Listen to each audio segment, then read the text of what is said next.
स्वागत है आप सभी का आपके अपने YouTube channel Vinod Hindi point में। आज का वीडियो आप सभी के लिए बहुत ही महत्वपूर्ण होने वाला है। वीडियो में आज हम लोग ट्रिक के माध्यम से छंद को याद करने वाले हैं। छंद सभी परीक्षाओं के लिए बहुत ही महत्वपूर्ण होते हैं। छंद दो प्रकार के होते हैं, एक वर्णिक छंद और दूसरा मात्रिक छंद। तो आज के इस वीडियो में मात्रिक छंद के अंतर्गत जितने छंद आते हैं जैसे सममात्रिक, अर्ध सममात्रिक और विषम मात्रिक, इनके अंतर्गत जितने छंद आते हैं उन सभी छंदों को आज के इस वीडियो में ट्रिक के माध्यम से याद करने वाले हैं। तो वीडियो बहुत लंबा नहीं होगा, 2 से 3 मिनट का वीडियो होगा।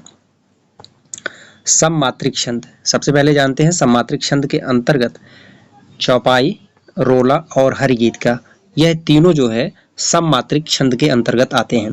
इस बात को आप ध्यान से याद कर लीजिएगा। सममात्रिक छंद के अंतर्गत चौपाई, रोला, हरिगीत का, चौपाई में 16 मात्राएं, रोला में 24 मात्राएं और हरिगीतिका में 28 मात्राएं होती हैं। अब इन तीनों को ट्रिक के माध्यम से कैसे याद करेंगे? ट्रिक है हरि के समान चोर है। हरि के समान चोर है, यहाँ हरि से हरिगीतिका है और समान से जो है सममात्रिक है। चोर में चो से चौपाई है और रौ से रोला है। तीनों आ गए, हरिगीतिका, चौपाई और रोला, समान से सममात्रिक। हरि के समान चोर है, ये आप याद कर लीजिए। सममात्रिक छंद में जितने छंद आते हैं, 3 छंद, हरिगीतिका, रोला और चौपाई, यह तीनों जो है याद हो जाएंगे। अब पढ़ते हैं अर्ध सममात्रिक छंद। सममात्रिक छंद हमारा हो गया। वीडियो को 1 से 2 बार देखिएगा, आसानी से याद हो जाएगा। अर्ध सममात्रिक छंद, इसके अंतर्गत बरवै, दोहा, सोरठा और उल्लाला 4 छंद आते हैं। बरवे में 19 मात्राएं, दोहा 13-11, सोरठा 11-13। दोहा और सोरठा दोनों एक दूसरे के विपरीत हैं। उल्लाला में 4 चरण और 56 मात्राएं होती हैं। एक बार फिर से देख लीजिए। अर्ध सममात्रिक छंद के अंतर्गत बरवे, दोहा, सोरठा और उल्लाला, ये तीनों आते हैं। अब ट्रिक है, लाला का आधा दोष रब में है। लाला का आधा दोष रब में है। लाला उल्लाला से है, आधा का हो गया यहाँ पर आधा यानी अर्ध सममात्रिक, दोष का दोहा और शा का हो गया सोरठा।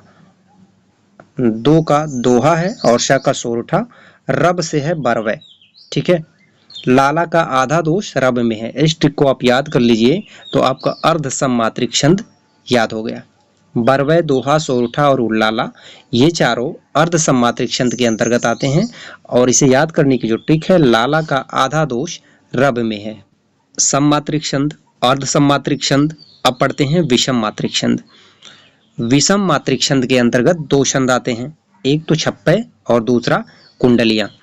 छप्पय में 6 चरण है, नाम से ही पता है छप्पय 6 चरण, और इन 6 चरण में प्रथम 4 चरण रोला के और अंतिम 2 चरण उल्लाला के होते हैं। ये प्रश्न कई बार पूछा गया है। रोला और उल्लाला के मिश्रण से कौन सा छंद बनता है? तो छप्पय। कुंडलिया में भी 6 चरण होते हैं और इसमें 24 मात्राएं होती हैं। ठीक है, छप्पय में 6 चरण, प्रथम 4 चरण रोला के और अंतिम 2 चरण उल्लाला के। कुंडलिया में 6 चरण जिसमें 24 मात्राएं। अब हम इसे याद करते हैं ट्रिक से। वैसे तो विषम मात्रिक छंद के अंतर्गत 2 ही छंद हैं, बहुत बड़ी चीज नहीं है, लेकिन फिर भी ट्रिक से हम लोग याद करते हैं। बिच्छू ने डस लिया। अब यहाँ डसता तो सांप है, बिच्छू डंक मारता है, लेकिन हमें याद करने से मतलब है। बिच्छू, इसमें 2 है, देखिए बिच्छू, बी से विषम मात्रिक छंद और 6 से छप्पय, लिया से कुंडलिया, तो बिच्छू ने डस लिया, इसको आप याद कर लीजिए। तो इसमें जो है विषम मात्रिक छंद के अंतर्गत 2 छंद, एक छप्पय, दूसरा कुंडलिया, आसानी से दोनों याद हो जाएंगे। अभी तक हमने ट्रिक के माध्यम से सममात्रिक, अर्ध सममात्रिक और विषम मात्रिक छंद को पढ़ा। अब पढ़ते हैं वर्णिक छंद के अंतर्गत जो छंद आते हैं और उन छंदों में कितने वर्ण होते हैं उनको पढ़ते हैं। वर्णिक छंद के अंतर्गत इंद्र प्रजा, इसमें 11 वर्ण होते हैं, इन सब की कोई ट्रिक नहीं है। उपेंद्र प्रजा 11 वर्ण, सवैया 22 से 26 वर्ण, कवित्त, ये महत्वपूर्ण है, ये कई बार पूछा गया है। कवित्त, इसका दूसरा नाम है मनहरण, इसमें 31 वर्ण होते हैं। द्रुत विलंबित 12 वर्ण, मंदाक्रांता 17 वर्ण, बसंत तिलका 14 वर्ण, मालिनी 15 वर्ण, वंशस्थ 12 वर्ण, भुजंग प्रयाति 12 वर्ण। ये वर्णिक छंद के अंतर्गत जितने छंद आते हैं उन सभी छंदों का वर्ण है। आशा करते हैं आज का वीडियो आप सभी को पसंद आया होगा। वीडियो पसंद आया हो तो वीडियो को आप शेयर करें। चैनल पर नए हैं तो चैनल को सब्सक्राइब करें। मिलते हैं अगले वीडियो में कुछ नए तथ्यों के साथ। तब तक के लिए नमस्कार।